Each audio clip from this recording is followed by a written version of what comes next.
Uh, Hi. Today I'll be reading numbers 11 to 13 and also Psalms 43 for the one story that leads to Jesus' Bible reading plan.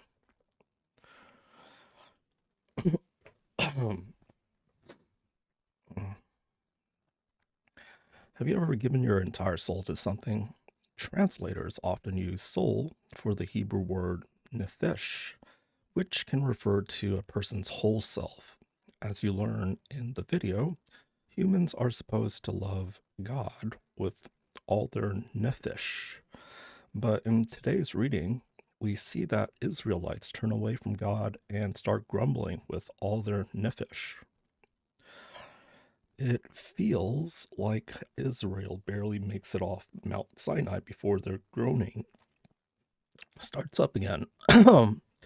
First, the people complain about their food. They claim they're so sick of manna that returning to brutal slavery for some cucumbers makes more sense to them. Then Moses' siblings Miriam and Aaron complain about his leadership. Finally, the grumbling nation arrives at the border of the promised land. Before entering, Moses wants to spend 12 spies or send 12 spies to see if the land is good or bad. And he asks them to bring back some of its fruit. Notice the hyperlinks to the Eden narrative, seeing and taking, good and bad, and choosing fruit. Moses is following the poor choice of Adam and Eve by deciding that he and his spies will determine what is good and bad instead of trusting God's wisdom. Moses lacks the trust of God here, create, creates a tension point in the narrative. Will the people truly trust God, or will they decide for themselves what's good and bad? The Hebrew word used to describe the Israelites' desire for different food in Numbers 11:4 is the same word used for Eve's desire for the forbidden fruit in Genesis 3:6. What other connections do you see between Numbers 11 and the narrative in Genesis 2 to 3? Where else in the biblical story have you seen people decide to trade something priceless or sacred for food or a simple meal? What happened? Let's go here. For thousands of years, every morning and evening, Jewish people have prayed these well-known words as a way of expressing their devotion to God. They're called the Shema. Hear, O Israel, the Lord is our God, the Lord is one. And as for you, you shall love the Lord your God with all of your heart, with all of your soul, and with all of your strength. We're going to look at the word soul. The Hebrew word is nephesh. It occurs over 700 times in the Old Testament. The common English translation of this word is soul, and that's kind of unfortunate. Here's why. The English word soul comes with lots of baggage from ancient Greek philosophy. It's the idea that the soul is a non-physical, immortal essence of a person that's contained or trapped in their body to be released at death. It's a ghost in the machine kind of idea. This notion is totally foreign to the Bible. It's not at all what nephesh means in biblical Hebrew. The most basic meaning of nephesh is throat. Like when the Israelites are wandering in the wilderness, they're hungry and thirsty, and they say to God, "We miss the cucumbers and melons we had in Egypt. Now our nephesh has dried up." Or when Joseph was hauled off into slavery in Egypt, his nephesh was put into iron shackles. But nephesh doesn't only mean throat. Since your whole life and body depend on what comes in and out of your throat, nephesh could also be used to refer to the whole person. Like in Genesis, there were 33 nephesh in Jacob's family, that is, 33 people. In the Torah, a murderer is called a nephesh slayer, and a kidnapper is called a nephesh thief. On the first pages of the Bible, both humans and animals are called a living nephesh, and if the life breath has left a human or animal, the nephesh remains. It's just called a dead nephesh, that is, a corpse. So, in the Bible, people don't have a nephesh, rather, they are a nephesh, a living, breathing, physical being. Now, that might surprise you because most people assume the Bible says the soul is what survives apart from the body after death. And while the biblical authors do have a concept of people existing after death, waiting for their resurrection, they rarely talk about it. And when they do, they don't use the word nephesh. So even though nephesh is often translated as soul, the Hebrew word really refers to the whole human as a living physical organism. In fact, this is why biblical people can often use this word to refer to themselves, and it gets translated me or I. Like in Psalm 119, most translations read, "Let me live that I may praise you." In Hebrew, the poet literally says, "Let my nephesh live that it may praise you." By using nephesh, the poet emphasizes that their entire being, their life and their body, offer thanks to God. In the Song of Songs, the young woman constantly refers to her lover as the one my nephesh loves. And of course, love isn't just an intellectual experience, it's an emotion that activates your whole body, your entire nephesh. This helps us understand the brilliance of other biblical poets who could combine multiple meanings of nephesh in one place. Like in Psalm 42, we read, "As the deer pants for the water, so my nephesh pants after you. My nephesh thirsts for the living God." So on a physical level, your throat can be thirsty, like a deer's, but then that physical thirst can become a metaphor for how your whole physical being longs to know and be known by your Creator.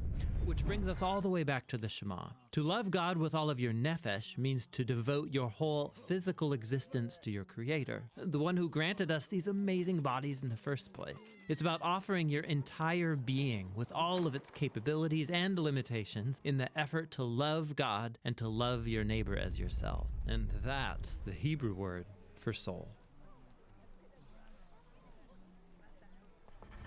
Cool.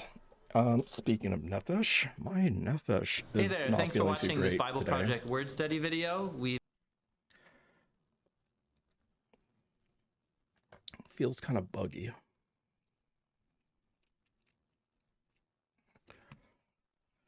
Okay, Numbers 11, fire from the Lord. Now the people complained about their hardships in the hearing of the Lord, and when he heard them, his anger was aroused. Then fire from the Lord burned among them and consumed some of the outskirts of the camp. When the people cried out to Moses, he prayed to the Lord, and the fire died down. So that place was called Taberah, because fire from the Lord had burned among them. Quail from the Lord. The rabble with them began to crave other food. And again, the Israelites started wailing and said, "If only we had meat to eat. We remember the fish we ate in Egypt at no cost. Also, the cucumbers, melons, leeks, onions, and garlic. But now we have lost our appetite. We never see anything but this manna." The manna was like a coriander seed and looked like resin. The people went around gathering it and then ground it in a hand mill or crushed it in a mortar. They cooked it in a pot or made it into loaves, and it tasted like something made with olive oil. When the dew settled on the camp at night, the manna also came down. Moses heard the people of every family wailing at the entrance of their tents. The Lord became exceedingly angry, and Moses was troubled. He asked the Lord, "Why have you brought this trouble on your servant? What have I done to displease you when you put the burden of all these people on me? Did I conceive all these people? Did I give them birth? Why do you tell me to carry them in my arms as a nurse carries an infant to the land you promised on oath to their ancestors? Where can I get meat for all these people? They keep wailing to me, 'Give us meat to eat.' I cannot carry all these people by myself. The burden is too heavy for me. If this is how you are going to treat me, please go ahead and kill me. if I have found favor in your eyes, and do not let me face my own ruin. The Lord said to Moses, bring me 70 of Israel's elders who are known to you as leaders and officials among the people. Have them come to the tent of meeting, that they may stand there with you. I will come down and speak with you there, and I will take some of the power of the Spirit that is on you and put it on them. They will share the burden of the people with you, so that you will not have to carry it alone. Tell the people, consecrate yourself in preparation for tomorrow, when you will eat meat. The Lord heard you when you wailed, if only we had meat to eat. We were better off in Egypt. Now the Lord will give you meat, and you will eat it.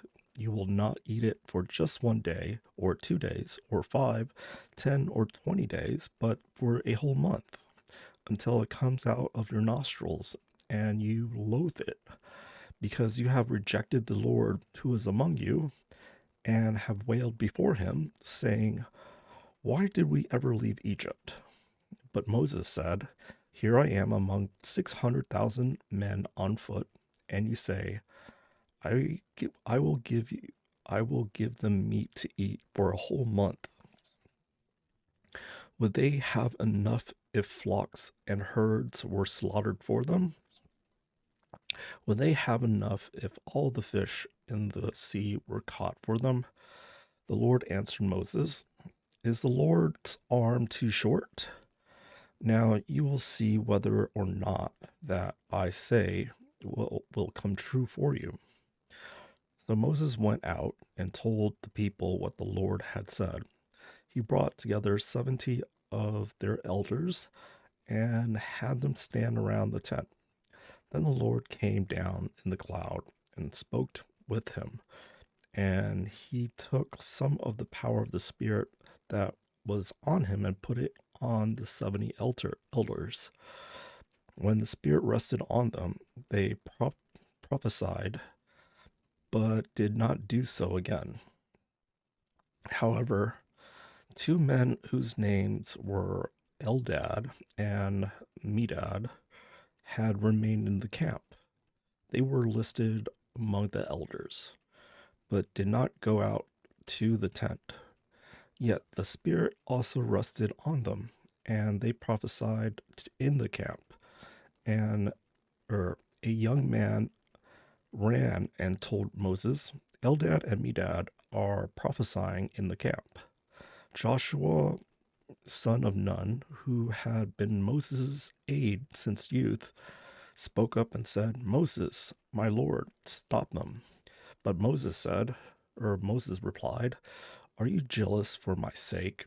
I wish that all the Lord's people were prophets, and that the Lord would put his Spirit on them. Then Moses and the elders of Israel returned to the camp.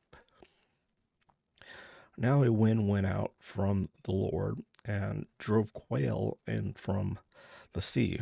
It scattered them up to 2 cubits deep all around the camp, as far as a day's walk in any direction.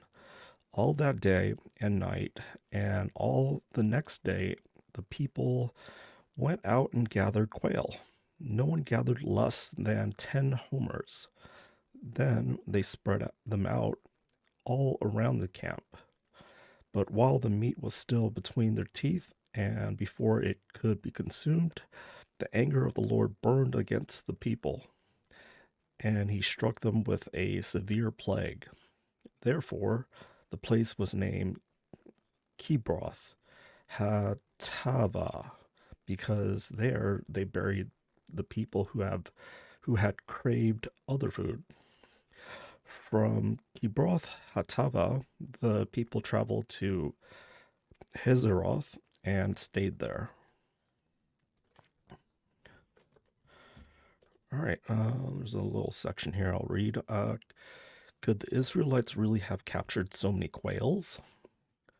Large numbers of quail migrate each year across the Sinai Peninsula from Africa on their way to Europe and Asia. Since these birds have heavy bodies and do not fly well, they partly depend on prevailing winds to assist their flight and become exhausted by long journeys.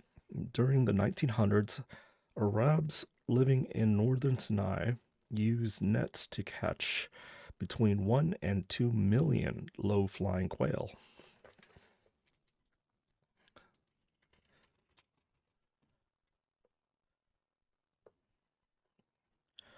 All right, Numbers chapter 12. Miriam and Aaron oppose Moses.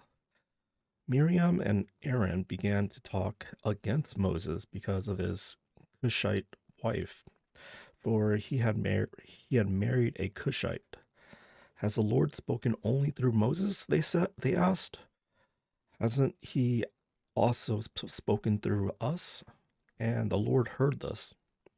Now Moses was a very humble man, more humble than anyone else on the face of the earth.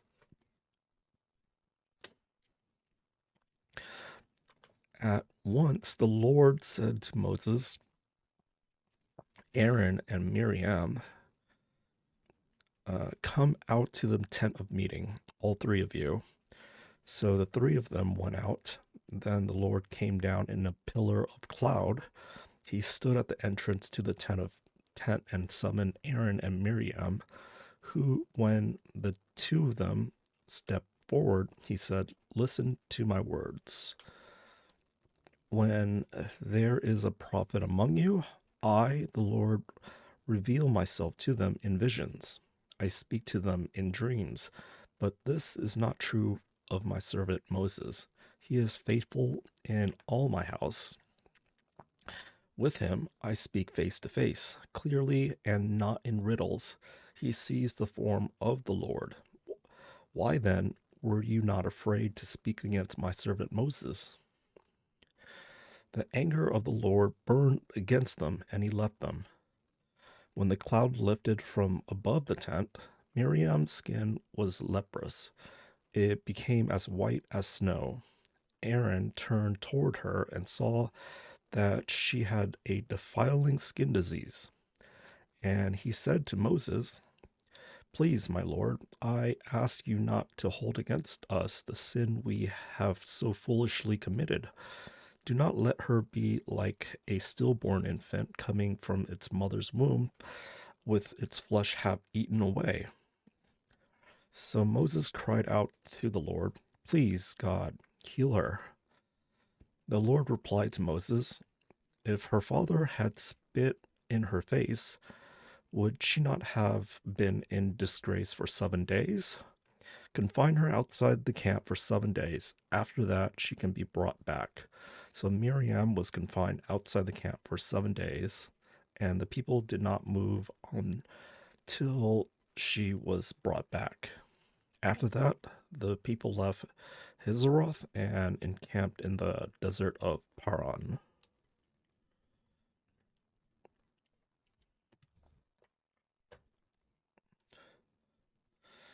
All right, chapter 13.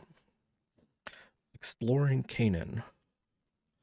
The Lord said to Moses, send some men to explore the land of Canaan, which I am giving to the Israelites.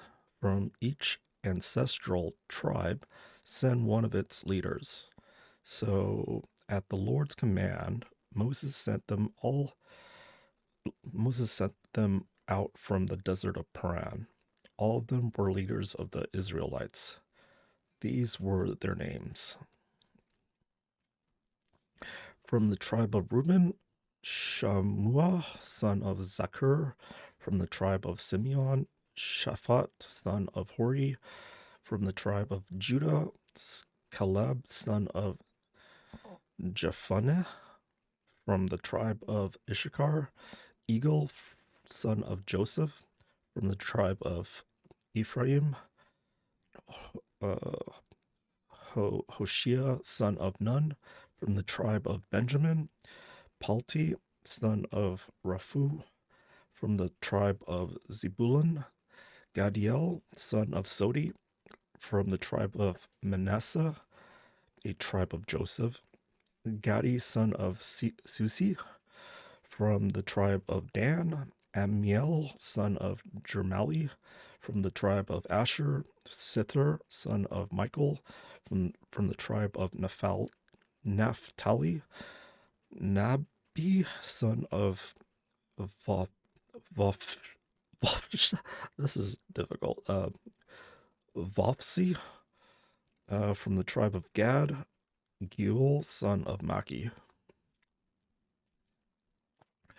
These are the names of the men Moses sent to explore the land.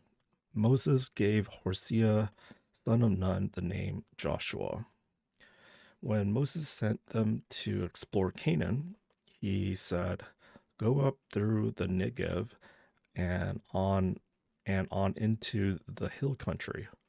See what the land is like and whether the people who live there are strong or weak, few or many. What kind of land do they live in? Is it good or bad? What kind of towns do they live in? Are they unwalled or fortified? How is the soil? Is it fertile or poor? Are there trees in it or not? Do your best to bring back some of the fruit of the land." It was the season for the first ripe grapes. So they went up and explored the land from the desert of Zin as far as Rehob toward Lebo Hamath. They went up through the Negev and came to Hebron, where Ahiman, Sheshai, and Talmai, the descendants of Anak, lived. Hebron had been built 7 years before Zoan in Egypt. When they reached the valley of Eshcol, they cut off a branch bearing a single cluster of grapes. 2 of them carried it on a pole between them, along with some pomegranates and figs. That place was called the Valley of Eshcol because of the cluster of grapes the Israelites cut off there.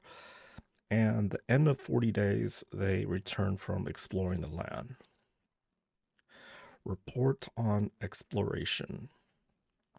They came back to Moses and Aaron and the whole Israelite community at Kadesh in the desert of Paran.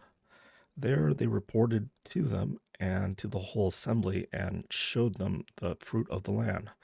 They gave Moses this account. "We went into the land to which you sent us, and it does flow with milk and honey. Here is its fruit. But the people who live there are powerful, and the cities are fortified and very large. We even saw descendants of Anak there. The Amalekites lived in the Negev. The Hittites, Jebusites, and Amorites live in the hill country, and the Canaanites lived near the sea and along Jordan." Then Caleb silenced the people before Moses and said, "We should go up and take possession of the land, for we can certainly do it." But the men who had gone up with him said, "We can't attack those people. They are stronger than we are." And they spread among the Israelites a bad report about the land they had explored. They said, "The land we explored devours those living in it. All the people we saw there are of great size. We saw the Nephilim there. The descendants of the Anak come from the Nephilim. We seemed like grasshoppers in their own eyes, and we looked the same to them." All right, so I'm going to read this additional section. How do Moses and Jesus compare with each other? Undoubtedly, Moses is one of the most important figures in history. Few others have ever spoken with God so directly. Without Moses' leadership, the Israelites would never have been unified through enough to leave Egypt. Without Moses, the covenant would not have been established between God and his chosen people. But despite Moses' hefty responsibilities as God's trusted servant, Moses was the first to admit his humanity and frailty. Although in human terms Moses was unsurpassed, Jesus is worthy of greater honor than Moses. Moses was faithful as a servant in all God's house, but Christ is faithful as a son over Christ's house, or God's house. Never did Moses claim to be God. He acknowledged that he was a mere human acting with God's power. The covenant he inked with God was impressive, but it was a system no normal person could ever hope to satisfy. Through Moses wrote down the words of the old covenant for his people, Jesus writes the words of the new covenant on the very hearts of his people. Moses' work on earth was impressive and he had tremendous impact on the biblical history, but he cannot compare to the Messiah, who is the focal point of the Christian faith. All right, moving on to Psalms.